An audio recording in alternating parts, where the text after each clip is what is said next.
Hi, my name is Wendy Castor, and the name of my piece is Mallo Cups. And this is, just got to get this in the light here. This is an excerpt from a piece that is probably twice as long. Here's the background. Sarah is a violin player, and for the past few weeks she's been playing in an orchestra sitting next to her ex, Allison. Allison left her about a year ago and is now her boss. When Allison criticizes Sarah's playing, they have a fight. Allison points out that their breakup was not totally Allison's fault. That night, Sarah took down the tacky tumbler she and Allison had gotten in Hawaii. She poured scotch up to the knees of the dancing girl on the glass and then to the top of her grass skirt. What the hell, she thought, and filled the glass to the dancing girl's neck. Pacing her small apartment, drinking and remembering every negative thing Allison had ever done, Sarah worked herself into a frenzy of anger. Around midnight, she was thoroughly sick to her stomach, then fell asleep on the cool tile of the bathroom floor. When she woke, cramped and uncomfortable, defenses destroyed, she felt the truth creep into her brain. She and Allison should have split long before Allison met the flute player. They weren't ever a great match, really, though they had had their moments. Sarah flashed on them laughing at movies about musicians, cooking lavish meals, savoring obscure brands of chocolate. She remembered how they loved announcing to each other about events big and small. Now that is a good thing. The next day, on the way to work, Sarah thought about talking with Allison, but realized there was nothing left to say. Not far from the theater, she ducked into a candy store. She surveyed the different brands of chocolates, and then she saw them. Mallo cups. Perfect. In the orchestra pit, Allison was twisted in her chair, chatting with the viola player, so Sarah slipped the Mallo cups onto the music stand, then took her seat. And suddenly she was so nervous that her mouth went dry. Allison turned forward and saw the distinctive yellow package. Sarah could barely hear her whispered, "Wow." Allison picked up the Mallo cups and traced the illustration with her finger.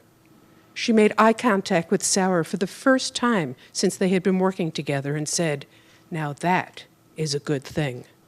They smiled at each other for a moment and then picked up their violins.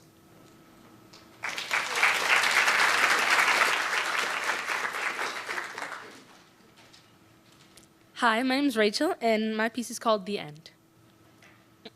The End by Rachel Candelaria. It seems like it takes a day rather than a decade for their world to collapse. The changes are gradual, subtle things. A schedule that no longer fits together flawlessly, shorter conversations online, and when they do meet face-to-face, an unspoken tension that weaves silence between them.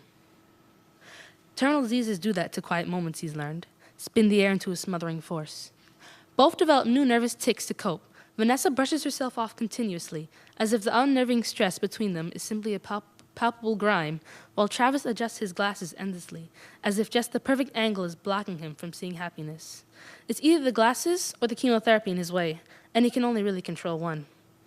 Their dates continue like this, filled to the brim with tangled words and underlying emotions. Vanessa is frantic, scheduling one date with him after another, then upping her workload with the jewelry studio until she's an anxiety-ridden, exhausted mess of a girl, hair slowly losing its shine and paint flaking off her nails. They kiss and cuddle and talk to each other still, but all they notice are the flaws that they've trained themselves to ignore but are slowly getting harder to deny. He begins to get uneasy under her inquisitive, hyper stare, and his height and lankiness make her feel small and vulnerable in the worst way possible.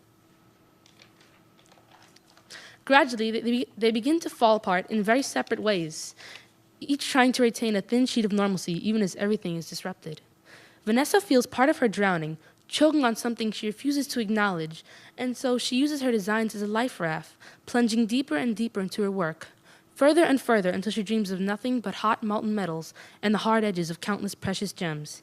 He doesn't love you anymore, her cold heart screams, and she mainlines work even more, eyes cloudy and unfocused from watching the moon become the sun and back again. Travis feels it too, but he welcomes their disintegration with open arms, grateful not to have to make the first step in ending their relationship. It's not that he doesn't care for her. God, no. But even as she glows like one of the gems she works with, eyes sharp and witty with her quick tongue, he can feel himself falling apart slowly, tissues disintegrating and not coming back together. He's dragging out their time together. He knows that, But he isn't quite dead enough to want to leave her yet, even when she's so close to falling apart at the seams already, and more time will just hurt later on. But he's unable to let go. He's like her own personal pretty parasite, draining her until she's nothing but an empty, pretty husk, bits of dust and fluff where her heart used to reside. If he leaves her now, right this instant, she'll be able to shake off his memory like a bad feeling.